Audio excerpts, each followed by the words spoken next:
ഒരു കാലത്ത് പ്രൗഢിയേറെയുണ്ടായിരുന്നുവെങ്കിലും പിന്നീട് ഹൈറേഞ്ചിലെ കർഷകർ കൈവിട്ടൊരു കൃഷിയാണ് വാനില കൃഷി. ചുരുക്കം ചില കർഷകരുടെ കൃഷിയിടങ്ങളിൽ മാത്രമാണിന്ന് വാനില കൃഷി അവശേഷിക്കുന്നത്.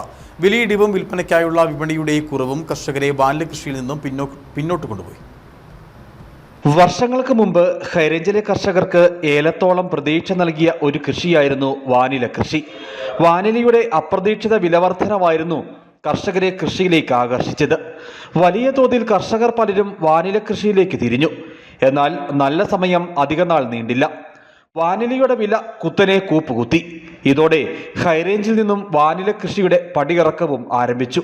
വാനില ഇന്ന് ചുരുക്കം ചില കർഷകരുടെ കൃഷിയിടങ്ങളിൽ മാത്രമാണ് ഉള്ളത്.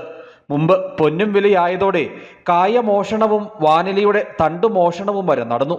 എന്നാൽ പ്രൗഢി മങ്ങിയ വാനില കൃഷി മലയോരത്തിന്ന് വിസ്മൃതിയുടെ വഴിയിലാണ്. വിലയിടിവിനൊപ്പം പൂക്കൾ പരാഗണം ചെയ്യുന്നതിലും മറ്റുമുള്ള ബുദ്ധിമുട്ടും വാനില കൃഷിയുടെ പിന്നോട്ടു പോക്കിനുള്ള കാരണങ്ങളിൽ ഒന്നായി ചൂണ്ടിക്കാണിക്കപ്പെടുന്നു. കൃഷി പാടെ പടിയിറങ്ങിയതോടെ ഉൽപ്പാദിപ്പിക്കപ്പെടുന്ന വാനില വിറ്റഴിക്കാനുള്ള വിപണി കണ്ടെത്തുന്നതിലും ഈ മേഖലയിൽ തുടരുന്ന കർഷകർ ഇന്ന് പ്രതിസന്ധി നേരിടുന്നുണ്ട്. വില വർധനവിനൊപ്പം വിലയിൽ സ്ഥിരത കൂടിയുണ്ടായാൽ മാത്രമേ വാനിലയുടെ നഷ്ടപ്രതാപം വീണ്ടെടുക്കാനാകൂ. News bureau, Adimali.